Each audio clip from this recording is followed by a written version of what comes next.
Hello, good morning student. Today I will explain chapter number 16 सवालों का शहर।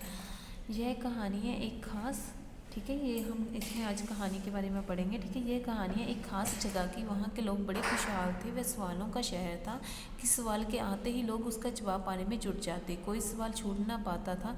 लेकिन एक दिन एक ऐसा सवाल आया जिससे सब कुछ बदल डाला। लोग लगे अपने अपने बाल नोचने। बहुत सिर खुजलाया पर कुछ ना सूझा। मतलब बाल नोचने मतलब बहुत सोचने। यह कहानी एक क्या है, एक जगह की है जहाँ पे बहुत सारे सवाल पूछे जाते हैं। मतलब कि उसको सवालों का शहर कहा जाने लगा। जब वहाँ पे बहुत सारे सवाल किए जाने लगे, लोग क्या करते थे, वहाँ के लोग सभी सवालों का जवाब ढूंढने में लग जाते थे। ठीक है, एक दिन ऐसा सवाल आया, मतलब कि उसका जवाब देना मुश्किल था। लोग अपने क्या करने लग गए, बाल मतलब बहुत सोचने लग गए उसके उत्तर के बारे में। हुआ यह कि राजा के राजकुमार अप्पू को नाश्ता खिलाने में लगे थे। इधर अप्पू मज़ेदार नाश्ता गड़पने में लगा था, उधर राजकुमार के दिमाग में एक सवाल आया।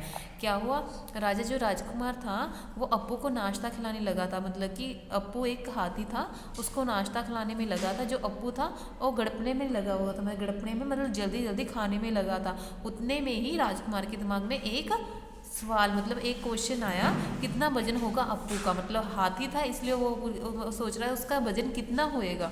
तो आगे उसने सबसे अपना सवाल पूछा। अभी हैरान थे, किसी को नहीं पता था कि क्या करें, कैसे करें। यह कोई छोटा मोटा काम तो था नहीं। जल्दी ही यह सवाल पहुंचने लगा राजदरबार के घरों में, सड़कों, खेतों और मैदानों में, और सबसे खास लोगों के दिमागों में।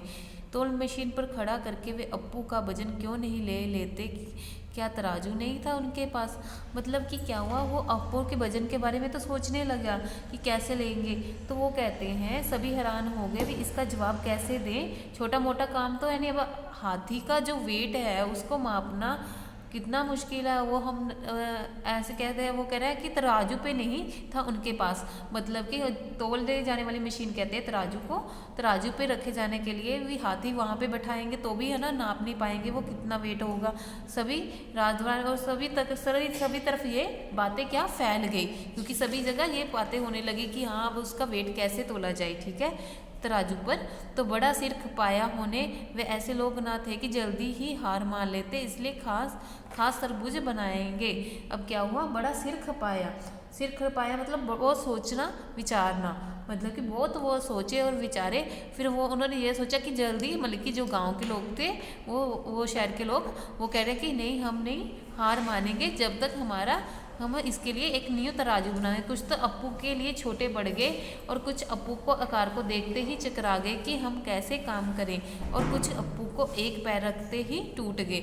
अब क्या हुआ, जो तराजू थे कुछ तो बड़े थे, कुछ छोटे थे, और कुछ जैसे कि अप्पू ने जैसे पाँव रखा टूट गए। ठीक है, जैसे हाथी था, अब हाथी का वेट नापना कितना मुश्किल है, वैसे ही इनको दिक्कत आ रही थी। जब उसका वेट नापने लगे तो वो क्या हुआ, जब कभी उसका पैर रखता तो वो क्या कहते हैं, जो तराजू था वो टूट गया। और जब नापने लगे तो फिर नाप नहीं हो रहा था, क्योंकि जब उसका साइज ही नहीं पूरा रहा था हाथी का वहाँ पे अप्पू का, तो क्या करते वो। ठीक है, आगे है, यहाँ बात हो रही थी एक हाथी की जिसका नाम अप्पू था। और हाथी भी कोई ऐसा वैसा नहीं, खुशहाल राज्य का खाता पीता हाथी। मतलब कि उनका कहना था भी अप्पू, मैंने पहले बता दिया था, अप्पू यहाँ पे किसकी बात कर रहे हैं, एक हाथी की बात कर रहे हैं जिसका नाम क्या था, अप्पू था। वो भी एक कैसे खुशहाल राज्य का खाता पीता, खुशहाल राज्य का मतलब सुखी राज्य का खाता पीता हाथी था वो। ठीक है, आगे सवाल सभी को हैरान किए थे। इतने में एक छोटी सी बच्ची मीनू को एक उपाय सूझा। वह चल की राजकुमार की ओर। मतलब एक दिन उसको क्या हुआ, वहाँ पे एक छोटी बच्ची मीनू को एक इसका उपाय सूझा। फिर वो क्या करे, राजदरबार की तरफ जाने लगी। राजा ने सुना और सोचा और आदेश दिया कि जो यह कहती है वह करके जरूर देखे। हाथी तुले ना तुले, कम से कम इस बच्ची की हिम्मत और हौसले को तो परखना ही चाहिए। अब राजा ने कहा, देखो भी हमें इसकी बातों को मानना चाहिए, चाहे जो मर्जी हो, इसकी हिम्मत को हमें सांस रखनी चाहिए कि बच्चे की हिम्मत और हौसले के लिए, मतलब कि उसकी हिम्मत और उसको जांचने के लिए ही, परखना मतलब जांचने के लिए ही हमें उसके लिए ये मतलब कि ये उसका आदेश मानना होगा। ठीक है, उसकी बात को मानना होगा। आगे क्या हुआ, सभी चल दिए नदी के, और मीनू, राजू, राजकुमार, दरबारी, अप्पू और पीछे लोगों का हुजूम मतलब भीड़, ठीक है। अब क्या हुआ, सभी लोग चल पड़े नदी की तरफ और सभी क्या किया, सभी की भीड़ चल पड़ी, जैसे राजा राजकुमार दरबारी हाथी को लेकर सभी चल पड़े, ठीक है। आगे अप्पू को एक नाव में खड़ा किया गया, देखते देखते नाव डूबने लगी। अब क्या किया, जब हाथी को जब अप्पू को वो नाव मतलब कि किश्ती पर मतलब कि कह सकते हैं नाव पर खड़ा किया गया, तो वो क्या देखते देखते वो नाव में थोड़ी थोड़ी डूबने लगी। और जब डूबना और ना हुआ तो मीनू ने बड़ा निशान लगा दिए जहाँ तक नाव पानी में डूबी थी। उसने क्या किया, जब तक देखा कि जितनी डूबी है पानी में, तब तक उसने मीनू ने निशान लगा दिया वहाँ पर नाव पर भी, हाँ इतनी सी मतलब कि उन्होंने लाइन लगा दी, जितना वो हाथी का वेट हुआ, जैसे कि हाथी वहाँ पे नाव पर बैठा तो उसका जितना वेट हुआ, जैसे पानी में तो पूरी तो डूबी नहीं किश्ती, जितनी डूबी उतने पे निशान लगा दिया। आगे अप्पू को नाव के उतारा गया, फिर क्या किया गया, हाथी को नाव से उतारा गया, नाव में फिर पत्थर रखे गए और नाव पानी में डूबने लगी।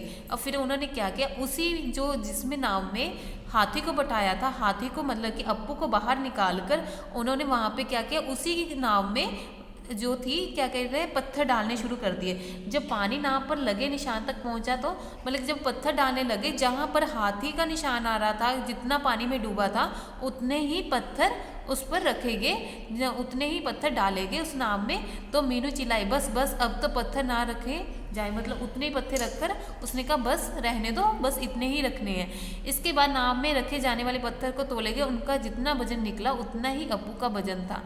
पता है अप्पू का वजन कितना था, मतलब कि उन्होंने कहा जब जितने फिर वो उसमें उन्होंने पत्थर फेंके उसका वेट नापा, तो तोले जाने के बाद उसका वेट कितना निकला, जितना उन पत्थर का वेट था उतना ही अप्पू का वेट निकला, मतलब उतना ही हाथी का वेट निकला। उसका वेट था जो कि 5000 किलो, पूरे 5000 किलो, ठीक है। उनका वेट हाथी का 5000 किलो। इस कहानी में हमने क्या पढ़ा, जिसमें रहने वाले मतलब कि इसमें हमने ये पढ़ा कि जो सवालों के जो शहर है, इसमें सभी लोग क्या कहते हैं, रात में सवाल पूछते और उनका उत्तर ढूंढने में लग जाते थे। इसमें हमने ये पढ़ा, सवालों के शहर में एक छोटी सी बच्ची मीनू भी थी, जिसने इस एक सवाल का उत्तर ढूंढा था, ठीक है। ओके ना, कठिन शब्दों के अर्थ जानिए, ठीक है। बाल नोचना बहुत सोचना, ठीक है। सिर खपाना सोचना विचारना, हौसला हिम्मत, हुजूम भीड़, कड़पना जल्दी जल्दी खाना, मतलब खुशहाल सुखी, परखना जांचना। नेक्स्ट है, सही उत्तर के सामने ठीक का निशान लगाइए।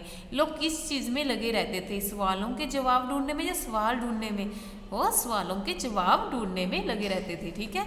नेक्स्ट है, सही गलत, अप्पू कौन था, राजकुमार या हाथी। अप्पू आपने पढ़ा है ना अभी कहानी के बारे में, इसमें कौन था, हाथी था, राइट आंसर इज हाथी। नेक्स्ट है, राजकुमार के दिमाग में कौन सा सवाल आया, हाथी का वजन कितना या हाथी का वजन कैसे नापा जाए। राजकुमार में दिमाग में क्या आया, हाथी का वजन कितना है, ठीक है। नेक्स्ट है, अप्पू को तौल मशीन पर क्यों नहीं तोला जा सकता था। अप्पू का शरीर बहुत बड़ा था या तौल मशीन खराब थी। राइट आंसर जी, अप्पू का शरीर बहुत बड़ा था इसलिए नहीं नापा जा सकता था, ठीक है। नेक्स्ट है, मीनू ने अप्पू को किसकी सहायता से तोला। फर्स्ट है, तराजू की सहायता से या नाव की सहायता से। राइट आंसर इस नाव की सहायता से तोला, ठीक है। ओके बच्चे, thank you, have a nice day.